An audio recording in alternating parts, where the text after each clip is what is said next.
اعوذ باللہ من الشیطان الرجیم بسم اللہ الرحمن الرحیم والسماء ذات الحبک انکم لفی قول مختلف یؤفک عنہ من افک قتل الخراسون الذین هم فی غمرۃ ساہون یسألون ایان یوم الدین یوم هم علی النار یفتنون ذوقوا فتنتکم هذا الذی کنتم به تستعجلون۔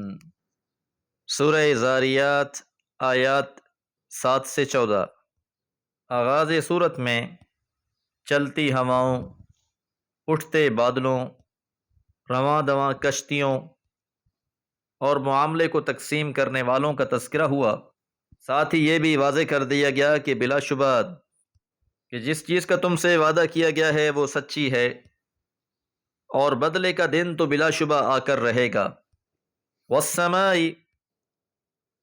قسم ہے آسمان کی، ذات الحبک، راہوں والے، رستوں والے آسمان کی قسم۔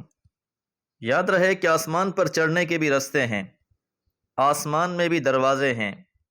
حبک کے معنی باندھنے اور گرہ لگانے کے بھی ہیں، اور یہ لفظ مضبوطی اور استواری کے لیے بھی استعمال ہوتا ہے کہ جس کی بناوٹ میں خاص اہتمام ہو۔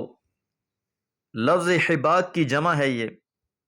بعض اہل علم نے والسماء ذات الحبک سے آسمان کی خوبصورتی بھی مراد لی ہے، اور یہ آسمان دنیا ہی ہے۔ وَزَيَّنَ السَّمَاءَ الدُّنْيَا بِمَصَابِيحَ، کہ آسمان دنیا کو مزین کر دیا گیا ہے۔ انکم، بلا شبہ تم، لفی قول مختلف، اختلافی بات میں پڑے ہوئے ہو۔ مخاطب مشرکین مکہ ہیں، اللہ تعالیٰ کے بارے میں بھی اختلاف رکھتے تھے، قیامت کے بارے میں بھی اختلاف رکھتے تھے۔ بعض سرے سے مانتے ہی نہ تھے، بعض آخرت پر ایمان تو لاتے لیکن شک میں رہتے، تذبذب میں رہتے۔ بعض نے یہ گمان کر رکھا تھا کہ روز قیامت ہمارے شفعاء ہمیں بخشوا لیں گے۔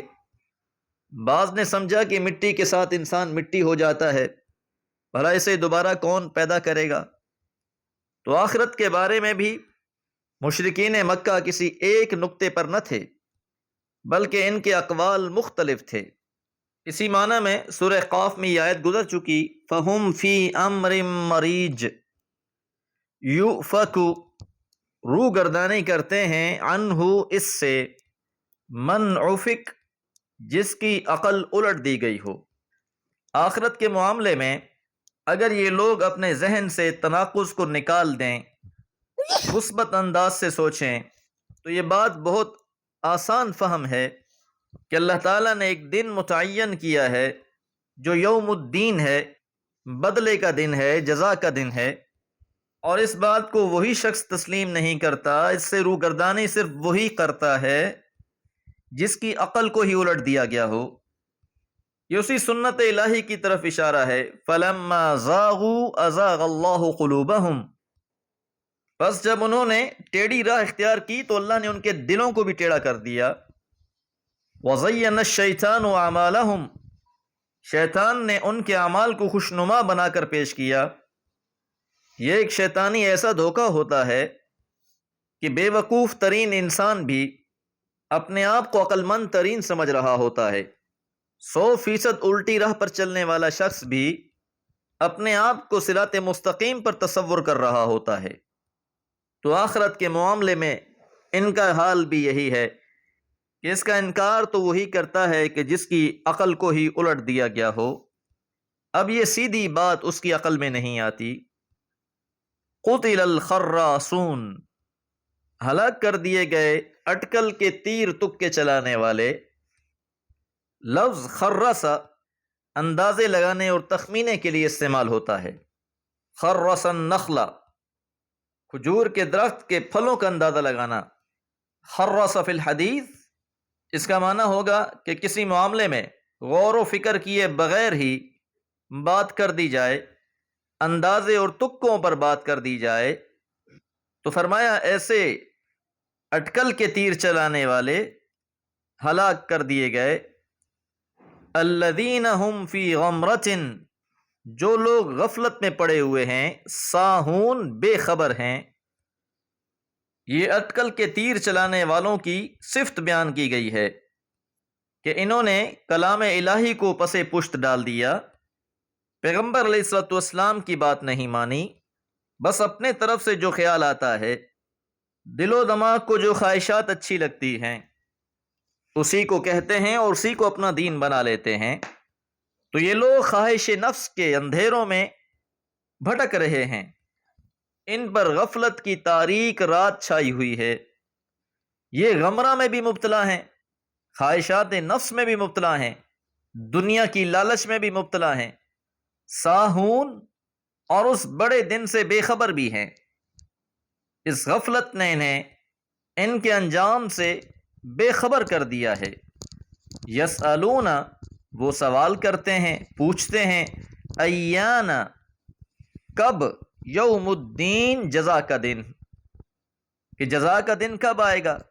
ان کو آخرت کی باتیں فسانہ معلوم ہوتی ہیں، یہ تو بڑے تن تنے سے پوچھتے ہیں کہ بھلا قیامت کب قائم ہوگی۔ تو ان کے سوال میں انکار اور استہزاء دونوں موجود ہیں۔ یہ کہنا چاہتے ہیں کہ اگر واقعی جزا سزا کا دن ہے تو بھلا وہ کب آئے گا۔ جیسی ان کی نیت تھی پوچھنے کی، ان کو پھر اسی انداز سے جواب دیا گیا، یوم، جس دن، ہم، وہ، علی النار، آگ پر، یفتنون، تپائے جائیں گے۔ یہ وہی اسلوب ہے کہ کوئی مجرم پوچھے کہ جیل کیا ہوتی ہے تو اسے جواباً کہا جائے کہ ان قریب تمہیں پتہ چل جائے گا، یعنی ان قریب جب تم جیل میں پہنچو گے تو تم خوب جان جاؤ گے کہ جیل کسے کہتے ہیں۔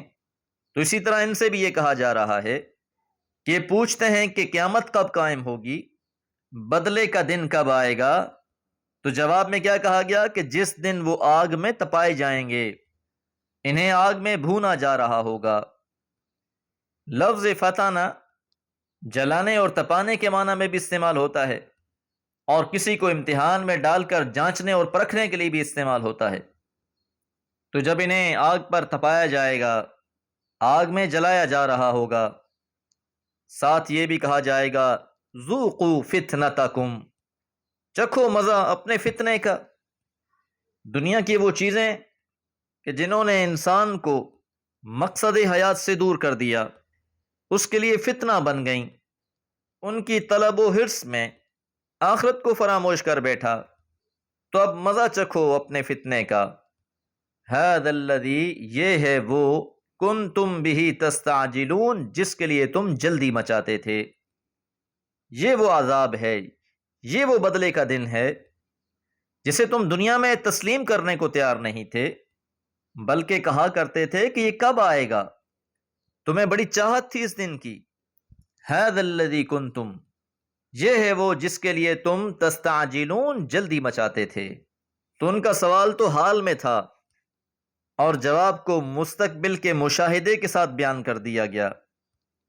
مالک یوم الدین سے دعا گو ہیں کہ اس دن ہم سب کے ساتھ آسانی والا معاملہ فرمائے۔